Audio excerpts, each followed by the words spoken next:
Hi hello friends, ನಮಸ್ಕಾರ. Welcome back to my YouTube channel. So ಇವತ್ತು Christmas and ನಾವೆಲ್ಲರೂ it's a sudden plan. So ನಾವೆಲ್ಲರೂ ವಂಡರ್ಲಾಗ್ ಹೋಗೋಣ ಅಂತ ಅಂದ್ಬಿಟ್ಟು ಡಿಸೈಡ್ ಮಾಡ್ಕೊಂಡ್ವಿ. ಸೊ ಧನ್ಯತಾ ಫ್ಯಾಮಿಲಿ ಆ್ಯಂಡ್ ನಮ್ಮ family. So we are heading to Wonderla. ತುಂಬ ಖುಷಿ ಅನಿಸುತ್ತೆ ವಂಡರ್ಲಾಗ್ ಹೋಗೋದಕ್ಕೆ. ಯಾಕಪ್ಪ ಅಂತಂದರೆ ನಾವು ಬ್ಯಾಚುಲರ್ಸಲ್ಲಿ ಒಂಥರ ಹಾಟ್ಸ್ಪಾಟ್ ಅಂತಲೇ ಹೇಳ್ಬೋದು ಇದು. So we used to come year.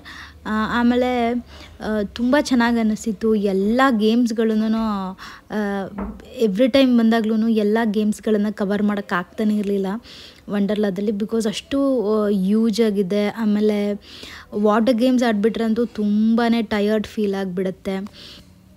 So ಇದು ನನ್ನ ಒಂದು ಮೆಮೊರಿ ಅಥವಾ ನನ್ನ ಪಾಯಿಂಟ್ ಆಫ್ ವ್ಯೂ. ತುಂಬ ಜನ ಆಡಿರ್ತಾರೆ ಅಗ್ರೆಸಿವ್ ಆಗಿ, ತುಂಬ ಓಡಾಡಿಕೊಂಡು ಇದ್ದರೆ ಎಲ್ಲ ಗೇಮ್ಸ್ನೂ ಕವರ್ ಮಾಡ್ಬೋದು. ಸೊ ನಾವಿವತ್ತು ಕ್ರಿಸ್ಮಸ್ ಇತ್ತಲ್ವ, ಸೊ ಕ್ರಿಸ್ಮಸ್ ಸೆಲೆಬ್ರೇಷನ್ಸ್ ಚೆನ್ನಾಗಾಗುತ್ತೆ ವಂಡರ್ಲಾದಲ್ಲಿ ಅಂತ ಅಂದ್ಬಿಟ್ಟು ಧನ್ಯತಾ ಹೇಳಿದ್ಲು. ಸೊ ಹಾಗಾಗಿ ಇಟ್ಸ್ ಅ ಸಡನ್ ಪ್ಲ್ಯಾನ್, ಓಕೆನಾ. ಲಕ್ಕಿಲಿ ಕ್ಲೌಡಿ ಇತ್ತು ಸ್ವಲ್ಪ. ತುಂಬ ಬಿಸಿಲಿದ್ರೆ ಓಪನ್ ಸ್ಪೇಸ್ ಅಲ್ವಾ, ಆಗೋದಿಲ್ಲ, ತುಂಬ ಟಯರ್ಡ್ ಆಗಿಬಿಡ್ತೀವಿ. ಸೊ ಏನಪ್ಪ ಅಂದರೆ ಕ್ರೌಡ್ ಇತ್ತು. ಸೊ ಸಡನ್ನಾಗಿ ಪ್ಲ್ಯಾನ್ ಮಾಡಿಕೊಂಡು ಬಂದ್ವಿ. ನೀವು ನೋಡಬಹುದು ತುಂಬ ಚೆನ್ನಾಗಿ ಡೆಕೋರೇಟ್ ಮಾಡಿದ್ದಾರೆ. ಒಂಥರ ಯಾವುದೋ ವಂಡರ್ಲ್ಯಾಂಡಲ್ಲಿದ್ದೀವೇನೋ ಅಂತ ಅನ್ನಿಸ್ತು. ತುಂಬ ಚೆನ್ನಾಗಿ ಡೆಕೋರೇಟ್ ಮಾಡಿದರು. ಆ್ಯಂಡ್ ಡೇಗಿಂತ ನೈಟಲ್ಲಿ ನೋಡೋದಕ್ಕೆ ತುಂಬ ಕ್ಯೂಟಾಗಿರುತ್ತೆ. ನಾವೊಂಥರ ಡಿಸ್ನಿ ಲ್ಯಾಂಡಲ್ಲಿದ್ದೀವೇನೋ ಅಥವಾ ಯಾವುದೋ ಬೇರೆ ವರ್ಲ್ಡಲ್ಲಿದ್ದೀವೇನೋ ಅನ್ನೋ ಥರನೇ ಫೀಲ್ ಆಗುತ್ತೆ. ಸೊ ಎಂಟರ್ ಆಗ್ತಿದ್ದಂಗೆ ಕಾಫಿ ಎಲ್ಲ ಕುಡ್ಕೊಂಡು ನಾವು ಈಗ ಒಳಗಡೆ ಹೋಗ್ತಾ ಇದ್ದೀವಿ ಎಂಟ್ರೆನ್ಸ್ಗೆ. ಸೊ ನಾನು ಮೊದಲೇ ಹೇಳ್ದಂಗೆ ನಾವು ಎಂಟರ್ ಆಗಿದ್ದೆ ತುಂಬ ಲೇಟ್ ಆಗಿಬಿಟ್ಟಿತ್ತು. ಆ್ಯಂಡ್ ನನಗೆ ಇವಾಗ ಹೆಂಗೆ ಅನಿಸ್ಬಿಟ್ಟಿದೆ ಅಂದರೆ ತುಂಬಾ ಭಯ ಆಗುತ್ತೆ. ಐ ಡೋಂಟ್ ನೋ, ಲೈಕ್ ಮದುವೆಗೆ ಮುಂಚೆ ಆಗಿರ್ಬೋದು ಅಥವಾ ಶ್ರೀನಿಕಾ ಹುಟ್ಟೋಕ್ಕೂ ಮುಂಚೆ ಆಗಿರ್ಬೋದು ತುಂಬ ಸ್ಟ್ರಾಂಗ್ ಆಗಿತ್ತು ಮೈಂಡ್ಸೆಟ್ಟೆಲ್ಲ. ಈಗ ಲೈಕ್ ಹೇಗೆ ಅಂದರೆ ಕೆಲವೊಂದು ಗೇಮ್ಸ್ಗಳನ್ನ ಆಡೋದಕ್ಕೆ ಆಗಲ್ಲ, ತುಂಬ ಭಯ ಆಗುತ್ತೆ. ಯಾಕೆ ಅಂತ ಗೊತ್ತಿಲ್ಲ. ಬಿಕಾಸ್ ಬಿಫೋರ್ ಆ್ಯಂಡ್ ಆಫ್ಟರ್ ನನ್ನ ಜರ್ನಿನ ನಾನು ನೋಡಿಕೊಂಡ್ರೆ ಅವಾಗ ಬರ್ತಿದ್ವಿ, ಎಲ್ಲ ಗೇಮ್ಸ್ಗಳನ್ನು ಆಡ್ತಿದ್ವಿ. And this my worst experience ಅಂತಲೇ ಹೇಳ್ಬೋದು. ಲೈಕ್ ಫನ್ ವರ್ಲ್ಡಲ್ಲೂ ಅಷ್ಟೇ ಎಲ್ಲ ನನ್ನ ತಮ್ಮ ನನ್ನ ತಂಗಿ ಎಲ್ಲ ಗೇಮ್ಸ್ಗಳನ್ನೂ ಆಟಾಡ್ತಾರೆ. ನನಗೇನೋ ಒಂಥರ ಆಟಾಡೋದಕ್ಕೆ ತುಂಬ ಒಂಥರ ಭಯ ಅನ್ನೋ ಥರ ಅನ್ನಿಸ್ತಿತ್ತು. ಆಫ್ಟರ್ ಡೆಲಿವರಿ ಇದೇ ಥರ ಆಗುತ್ತಾ ಅಥವಾ ನಿಜವಾಗ್ಲೂ ನಾವು ವೀಕ್ ಆಗಿಬಿಡ್ತೀವ, ನಮ್ಮ ಮೈಂಡ್ಸೆಟ್ ವೀಕ್ ಆಗಿಬಿಡುತ್ತೋ ಏನಂತ ನನಗೆ ನಿಜವಾಗ್ಲೂ ಗೊತ್ತಿಲ್ಲ. ಬಟ್ ಕಂಪ್ಯಾರಿಟಿವ್ಲಿ ನನಗೆ ಸ್ವಲ್ಪ ಭಯ ಅಂತೂ ಜಾಸ್ತಿ ಆಗಿದೆ. I don't know for what reason ಅಂತ. ಸೊ ಕೆಲವೊಂದಷ್ಟು ಗೇಮ್ಸ್ಗಳನ್ನು ಆಟ ಆಡಬೇಕು ಅಂತ ಪ್ಲ್ಯಾನ್ ಕೂಡ ಮಾಡ್ಕೊಂಡಿದ್ದೀವಿ. ನೀವು ನೋಡ್ಬೋದು ಎಷ್ಟು ಚೆನ್ನಾಗಿ ಡೆಕೋರೇಟ್ ಮಾಡಿದ್ದಾರೆ ಅಂತಂದ್ಬಿಟ್ಟು. ಸೊ ಈ ಥರ ಹಟ್ ಮಾಡಿಬಿಟ್ಟು ನಮ್ಮನೆ ಪಕ್ಕದಲ್ಲಿ ಒಬ್ಬರು ಕ್ರಿಶ್ಚಿಯನ್ಸ್ ಇದ್ದರು ನಾವು ಚಿಕ್ಕವ್ರು ಇರಬೇಕಾದ್ರೆ. ಸೊ ಅವರು ಪ್ಲಮ್ ಕೇಕ್ ಎಲ್ಲ ಕೊಟ್ಟು ಕ್ರಿಸ್ಮಸ್ಗೆ ಏನಾದರೂ ತಿಂಡಿ ಎಲ್ಲ ಮಾಡಿದ್ರೆ ಕ್ರಿಸ್ಮಸ್ ತಿಂಡಿ ಎಲ್ಲ ಕೊಟ್ಬಿಟ್ಟು ನಮಗೆ ಒಂಥರ ಚೆನ್ನಾಗಿರ್ತಾಯಿತ್ತು. ನಾವು ಹಿಂದೂ ಆದರೆ ನಮ್ಮ ಪಕ್ಕದ ಮನೇಲಿ ಕ್ರಿಶ್ಚಿಯನ್ಸ್ ಇದ್ದರು, ಅವ್ರ ಪಕ್ಕದ ಮನೇಲಿ ಮುಸ್ಲಿಮ್ ಇದ್ದರು. ಸೊ ಯಾವುದೇ ಹಬ್ಬ, ಯಾವ ಒಂದು ರಿಲಿಜನ್ ಹಬ್ಬ ಬಂದ್ರೂ like we used to exchange. ನಮ್ಮನೆ ಹಬ್ಬ ಬಂದರೆ ಹೋಳಿಗೆ ಆ ಥರದ್ದನ್ನೆಲ್ಲ ನಮ್ಮ ಮಮ್ಮಿ ಮಾಡಿಕೊಡ್ತಿದ್ರು. ಅವ್ರು ಈ ಥರ ಕ್ರಿಸ್ಮಸ್ ಆಗಿರ್ಬೋದು, ರಂಜಾನ್ ಆ ಥರ ಎಲ್ಲ ಬಂದಾಗ ಸೊ ಚಿಕ್ಕವ್ರ ಏನಂದರೆ ಎಲ್ಲ ರಿಲಿಜಿಯನ್ ಹಬ್ಬದ ಸ್ವೀಟ್ ಆಗಿರ್ಬೋದು ಆ ಥರದ್ದನ್ನೆಲ್ಲ ನಾವು ಟೇಸ್ಟ್ ಮಾಡ್ತಿದ್ವಿ. ಬಿಕಾಸ್ ಅಕ್ಕಪಕ್ಕದಲ್ಲಿ ಎಲ್ಲರೂ ಇದ್ರಲ್ವ ನಮ್ಮ ಕಾಲೋನಿಯಲ್ಲಿ. ಸೊ ಹಾಗಾಗಿ ಇವಾಗ there is no such options. ಫ್ರೆಂಡ್ಸ್ಗಳೇ ಕಮ್ಮಿ. ಸೊ ಆ ಥರದ್ರಲ್ಲಿ ಆ್ಯಂಡ್ ರಿಲಿಜನಲ್ಲಿ ಅಂತೂ ಡಿಫ್ರೆಂಟ್ ರಿಲಿಜನಲ್ಲಂತೂ ಇಲ್ಲವೇ ಇಲ್ಲ. That is my experience when it comes to you know Christmas. So Christmas ಟೈಮಲ್ಲಿ ಮೇಘರಾಜ್ ಅವ್ರಿಗೆ ಒಂದು ಕೇಕ್ ಕೊಡ್ತಾರೆ ಆಫೀಸಲ್ಲಿ, which is very yummy. Like carrot ಮತ್ತು ಡೇಟ್ಸಿಂದ ಮಾಡಿರ್ತಾರೆ ಅದು ಕೇಕು. ನಿಜವಾಗ್ಲೂ ತುಂಬ ಯಮ್ಮಿಯಾಗಿರುತ್ತೆ. ಸೊ ಅದು ಬಂದು ಒಂದು 2 ಡೇಸ್ಗೆ ಖಾಲಿ ಆಗೋಯಿತು. ಇವಾಗ ಮತ್ತೆ ಆಫೀಸ್ ಸ್ಟಾರ್ಟ್ ಆದಮೇಲೆ ಬೇಕಾದ್ರೆ ಮತ್ತೆ ತರ್ತೀನಿ ಅಂತ ಹೇಳ್ತಿದ್ದಾರೆ. ನೋಡೋಣ, ವಿಲ್ ಸಿ. ಶ್ರೀನಿಕನ್ ಎಕ್ಸೈಟ್ಮೆಂಟ್ ನೀವು ನೋಡ್ಬೋದು. ಲೈಕ್ ನೆಕ್ಸ್ಟ್ ಲೆವೆಲ್ ಅವಳ ಎಕ್ಸೈಟ್ಮೆಂಟು. ಬಿಕಾಸ್ ಆಲ್ಮೋಸ್ಟ್ ಒನ್ ಮಂತಿಂದನೂ ನಾನು ಅವಳಿಗೆ ಟೈಮ್ ಕೊಡೋದಕ್ಕೆ ಆಗಿಲ್ಲ. ಆಮೇಲೆ ಮದುವೆ ಓಡಾಟದಲ್ಲೇ ತುಂಬ ಬ್ಯುಸಿ ಆಗಿಬಿಟ್ಟಿದ್ದೀನಿ. ಸಿನ್ಸ್ ಅವಳ ಬರ್ಡೇಗಿಂತ ಮುಂಚೆ ಬೇರೆ ಕೆಲಸದಲ್ಲಿ ಬ್ಯುಸಿ ಇದ್ದೆ.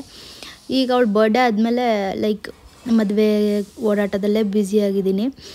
ಸೊ ಅವಳಿಗೊಂಥರ ಬ್ರೇಕ್ ಅನ್ನಿಸ್ತು. ವಾಟರ್ ಗೇಮ್ ಆಡಿಸ್ಬೇಕು ಅಂತ ತುಂಬ ಆಸೆಯಿಂದನೇ ಕರ್ಕೊಂಡೋದೆ. ಬಟ್ ಈವ್ನಿಂಗ್ ಆಗ್ತಾ ತುಂಬ ಚಳಿ ಆಗೋಯಿತು. ಆಮೇಲೆ ಮೇಘರಾಜ್ ಅವರು ತುಂಬ ಸಲ ಹೇಳ್ತಿದ್ರು, ಬೇಡ ಅವಳಿಗೆ ವಾಟರ್ ಗೇಮ್ಸ್ ಎಲ್ಲ ಆಡ್ಸೋದು ಬೇಡ, ಬಿಕಾಸ್ ಚಳಿ ಇದೆ, ಓಪನ್ ಸ್ಪೇಸ್ ಬೇರೆ ಅಲ್ವಾ ಅಂತ ಅಂದ್ಬಿಟ್ಟು. ಯಾಕೆ ಸ್ವಲ್ಪ ಈ ಥರದಕ್ಕೆಲ್ಲ ಭಯ ಪಡ್ತೀವಿ ಅಂತಂದರೆ ಏನೋ ಬೇಗ ಕಿಡ್ಸ್ ಫಾಲ್ ಸಿಕ್ಕಾಯ್ತಾ. ಸೊ ಹೆಂಗಾಗ್ಬಿಡುತ್ತೆ ಅಂದರೆ ಲಿಟ್ರಲಿ ಒನ್ ವೀಕ್ ನಾವು ಅದಕ್ಕೆ ನಾವು ಶ್ರೀನಿಕಂಗೆ ಟೈಮ್ ಕೊಡಬೇಕಾಗುತ್ತೆ. ಆಮೇಲೆ ನಮಗೂ ಅಷ್ಟೇ ನಿದ್ದೆ ಇರಲ್ಲ, ಟೆನ್ಷನ್ನು, ಈ ಥರದ್ದೆಲ್ಲ ಪ್ರಾಬ್ಲಮ್ಸ್ಗಳಾಗ್ತಾ ಇರುತ್ತೆ. ಸೊ ಹಾಗಾಗಿ ತುಂಬ ಕೇರ್ಫುಲ್ಲಾಗೇ ನಾನು ಇರ್ತೀನಿ ಶ್ರೀನಿಕನ್ ವಿಚಾರ ಅಂತ ಬಂದರೆ. ಸೊ ಡ್ರೈ ಗೇಮ್ಸ್ನ ಲಿಟ್ರಲಿ ಎಲ್ಲನೂ ಎಕ್ಸ್ಪ್ಲೋರ್ ಮಾಡಿದ್ದಾಳೆ. ಆ್ಯಂಡ್ ಇದು ಒಂದು ತುಂಬ ಸಿಂಪಲ್ ಇದು ಗೇಮ್ ಆಯಿತಾ. ಇಲ್ಲಿ ಒಂದು ವಿಡಿಯೋ ರೆಕಾರ್ಡ್ ಮಾಡ್ಕೊಳ್ಳೋಣ, ಕಂಪ್ಲೀಟ್ ನನ್ನ ಎಕ್ಸ್ಪೀರಿಯೆನ್ಸ್ ಹೆಂಗಿರುತ್ತೆ, ಫೇಸ್ ಎಕ್ಸ್ಪ್ರೆಷನ್ ಹೆಂಗಿರುತ್ತೆ ಅಂತ ಅಂದ್ಬಿಟ್ಟು ಪ್ಲ್ಯಾನ್ ಮಾಡ್ಕೊಂಡು ಹೋದೆ. ಸೊ ಹೋದ್ಮೇಲೆ ಅಲ್ಲೊಂಚೂರು ಗಡಗಡ ಅಂತ ಬಂದ್ಬಿಡ್ತಾವೆ, ನನಗೆ ಫುಲ್ ಭಯನೇ ಆಗೋಯ್ತು. ಸೊ ಹಾಗಾಗಿ ಐ ಸ್ಟಾಪ್ ರೆಕಾರ್ಡಿಂಗ್. ಅಂದರೆ ಅಷ್ಟು ಒಂಥರ ತುಂಬ ಭಯ ಆಗುತ್ತೆ. ಆ್ಯಂಡ್ ಅಷ್ಟು ವೀಕ್ ಆಗಿದ್ದೀನಿ ಏನೋ, ಅಥವಾ ಅಷ್ಟು ಮೈಂಡ್ಸೆಟ್ ವೀಕ್ ಆಗಿದೆಯೋ ನನಗೆ ಗೊತ್ತಿಲ್ಲ. ಬಟ್ ಈ ಥರ ಹೈಟ್ಸ್ ಆಗಿರ್ಬೋದು, ಈ ಥರದ್ದೆಲ್ಲ ತುಂಬ ಒಂಥರ ಭಯ ಆಗುತ್ತೆ. ಒಂದಷ್ಟು ಗೇಮ್ಸ್ಗಳನ್ನೆಲ್ಲ ಆಡಿದ್ವಿ. ತುಂಬ ದಿನ ಆದಮೇಲೆ ವಂಡರ್ಲಾ ಬಂದ್ವಿ. ಆ್ಯಂಡ್ ಇಲ್ಲಿ ಸೆಲೆಬ್ರೇಷನ್ಸ್ ಎಲ್ಲ ಚೆನ್ನಾಗಿರುತ್ತೆ. ಕೊರಲ್ಸ್ ಆಗಿರ್ಬೋದು, ಆಮೇಲೆ ಇದು ಸ್ಯಾಂಟಾ ಕ್ಲಾಸ್ ಆಗಿರ್ಬೋದು, ಇವರೆಲ್ಲ ಒಂದು ಫುಲ್ ವಂಡರ್ಲಾ ಒಂದು ರೌಂಡ್ ಬರ್ತಾರೆ. ಸೊ ಚೆನ್ನಾಗಿರುತ್ತೆ ಅದು ನೋಡೋದಕ್ಕೆ. ಅದಾದಮೇಲೆ ಲೈಕ್ ಒಂದು ಗೇಮ್ ಆಡಿದ್ವಿ. ಇದೆಲ್ಲ ಜಾತ್ರೆಗಳಲ್ಲಿ ಡ್ಯಾನ್ಸಿಂಗ್ ಸಮಥಿಂಗ್ ಏನೋ ಅಂತ ಹೇಳ್ತಾರೆ ಇದಕ್ಕೆ. ಸೊ ಇಲ್ಲಿ ಅದನ್ನ ಆಡಿಕೊಂಡು ನಾವು ಆಲ್ಮೋಸ್ಟ್ ನೈಟ್ ಆಗ್ತಿದ್ದಂಗೆ ಲೈಟಿಂಗ್ಸ್ ಎಲ್ಲ ಆನ್ ಮಾಡಿದ್ದಾರೆ. ನೋಡಿ ಎಷ್ಟು ಚೆನ್ನಾಗಿದೆ ಅಂತ. ಆ್ಯಂಡ್ ಇನ್ನೂ ನೈಟ್ ಆಗ್ತಿದೆ ಅಂದಾಗಂತೂ ಇನ್ನೂ ತುಂಬ ಚೆನ್ನಾಗಿ ಅನ್ನಿಸ್ತಿತ್ತು ನೋಡೋದಕ್ಕಾಗಿರ್ಬೋದು, ಎಂಜಾಯ್ ಮಾಡೋದಕ್ಕೆ. ನೈಟ್ ಆಗ್ತಾ ಇದ್ದಂಗೆ ಮಕ್ಕಳಿಗೆಲ್ಲ ಲೈಕ್ ಮ್ಯಾಜಿಕ್ ಶೋ, ಆಮೇಲೆ DJ ನೈಟ್ ಎಲ್ಲನೂ ಇತ್ತು. 8 o'clockಗೆ ಕಂಪ್ಲೀಟಾಗಿ ಕ್ಲೋಸ್ ಆಯಿತು. ಗೇಮ್ಸ್ ಎಲ್ಲನೂ 7 o'clock ಅಷ್ಟೊತ್ತಿಗೆ ಕ್ಲೋಸ್ ಆಯಿತು ಕಂಪ್ಲೀಟಾಗಿ. ಚಿಕ್ಕ ಮಕ್ಕಳದು ಅಲ್ಲಲ್ಲಿ ಇಲ್ಲಿ ತುಂಬ ಹಠ ಮಾಡ್ತಿದ್ದಾರೆ ಅಂತಂದರೆ ಡೆಫಿನೆಟಾಗಿ ಕೊಡ್ತಾರೆ, ಆಟ ಆಡಿಸ್ತಾರೆ. ಸೊ ಇದೊಂದು ರೋಲರ್ ಕೋಸ್ಟರ್ ಇತ್ತು. ನನ್ನ ತಮ್ಮ ಆಡೋಣ ಅಂತ ತುಂಬ ಕೇಳ್ದೆ. ಲೈಕ್ ನನಗೂ ಆಡೋ ಗಡ್ಸಿರಲಿಲ್ಲ ಆ್ಯಂಡ್ ಧನ್ಯತಂಗೂ ಇರಲಿಲ್ಲ. ಸೊ ನೆಕ್ಸ್ಟ್ ನೀನು ಯಾವಾಗಾದ್ರು ಬಂದಾಗ ಆಡ್ಕೊಳಪ್ಪ ಅಂತ ಅಂದ್ಬಿಟ್ಟು ನಾವಾದರೂ ಸುದ್ದಿಗೇ ಹೋಗಿಲ್ಲ. ಆ್ಯಂಡ್ ನೋಡಿ ಡೆಕೋರೇಷನ್ಸ್ ಎಲ್ಲ ಹೇಗಿದೆ ಅಂತ. ನೆಕ್ಸ್ಟ್ ಟೈಮ್ ಆದರೆ ನೀವು ವಂಡರ್ಲಾಗೆ ವಿಸಿಟ್ ಮಾಡಿ, ತುಂಬ ಚೆನ್ನಾಗಿರುತ್ತೆ. ಎಸ್ಪೆಷಲಿ ಕ್ರಿಸ್ಮಸ್ ಟೈಮಲ್ಲಿ ಡೂ ವಿಸಿಟ್. ಈವ್ನಿಂಗ್ ಟೈಮೇ ಬನ್ನಿ, ನಿಮ್ಗೆ ಆಡೋ ಇಂಟ್ರೆಸ್ಟ್ ಎಲ್ಲ ಏನೂ ಇಲ್ಲ ಅಂತಂದ್ರೂ ಒಂದು ಅರೌಂಡ್ 4 o'clock ಹಂಗೆ ಬಂದರೆ ತುಂಬ ರಿಲ್ಯಾಕ್ಸಿಂಗ್ ಆಗಿರುತ್ತೆ ಆ್ಯಂಡ್ ತುಂಬ ಎಂಜಾಯ್ ಮಾಡ್ಬೋದು. ಆ್ಯಂಬಿಯನ್ಸ್ ಆಗಿರ್ಬೋದು ಅದೆಲ್ಲನೂ. But the worst part in Wonderla ಏನಪ್ಪ ಅಂತಂದರೆ ಊಟ ಅಷ್ಟೊಂದು ಚೆನ್ನಾಗಿರಲ್ಲ. ಫ್ಲಾಪ್ ಶೋ ಊಟ ತುಂಬ ಕಾಸ್ಟ್ಲಿ ಇರುತ್ತೆ. Zero taste. ಕ್ವಾಂಟಿಟಿನೂ ಕೊಡ್ತಾರೆ ಚೆನ್ನಾಗಿ, ಪರವಾಗಿಲ್ಲ. ಬಟ್ ಟೇಸ್ಟ್ ಅಂತೂ ಒಂಚೂರು ಚೆನ್ನಾಗಿರಲ್ಲ. So this is about today's vlog. ನಿಮ್ಗೆಲ್ಲರಿಗೂ ಇಷ್ಟ ಆಯಿತು ಅಂತ ಅಂದ್ಕೊತೀನಿ. ಕೊನೆ ತನಕ ವೀಡಿಯೋ ನೋಡಿ. ಕೊನೆಗೆ DJ night Shrinika dance ಮಾಡಿರೋದೆಲ್ಲ recordings ಹಾಕಿದ್ದೀನಿ. ಹೋಪ್ ನಿಮಗೆಲ್ಲರಿಗೂ ಇವತ್ತಿನ ವ್ಲಾಗ್ ಇಷ್ಟ ಆಯಿತು ಅಂತ ಅಂದ್ಕೊತೀನಿ. ನೆಕ್ಸ್ಟ್ ಟೈಮ್ ಫ್ರೀ ಆಗಿದ್ದರೆ ಕ್ರಿಸ್ಮಸ್ ಟೈಮಲ್ಲಿ ಒಂದ್ಸತಿ ವಂಡರ್ಲಾನ ವಿಸಿಟ್ ಮಾಡಿ ಅಂತ ಹೇಳ್ತಾ ಇವತ್ತಿನ ವ್ಲಾಗ್ ನಾನು ಮುಗಿಸ್ತಾ ಇದ್ದೀನಿ. ಬಟ್ ವಿಡಿಯೋನ ಕಂಪ್ಲೀಟಾಗಿ ನೋಡಿ. ಲಾಸ್ಟಲ್ಲಿ ಶ್ರೀನಿಕನ್ ಡ್ಯಾನ್ಸ್ ಅಟ್ಯಾಚ್ ಮಾಡಿದ್ದೀನಿ. ಇಷ್ಟ ಆದರೆ ಲೈಕ್, ಕಮೆಂಟ್ ಆ್ಯಂಡ್ ಶೇರ್ ಮಾಡಿ. Bye, take care and keep supporting.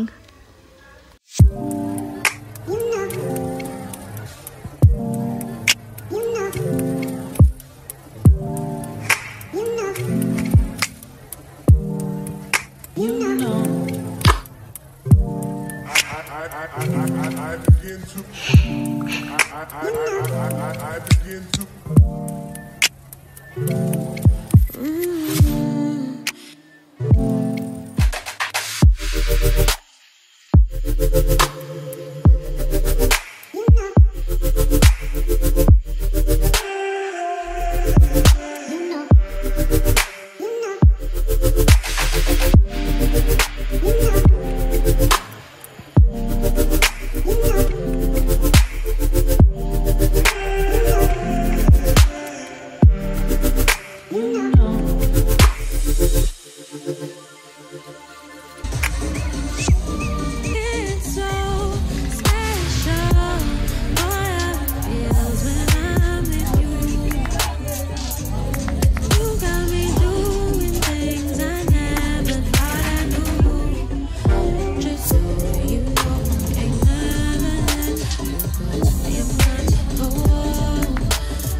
for sure.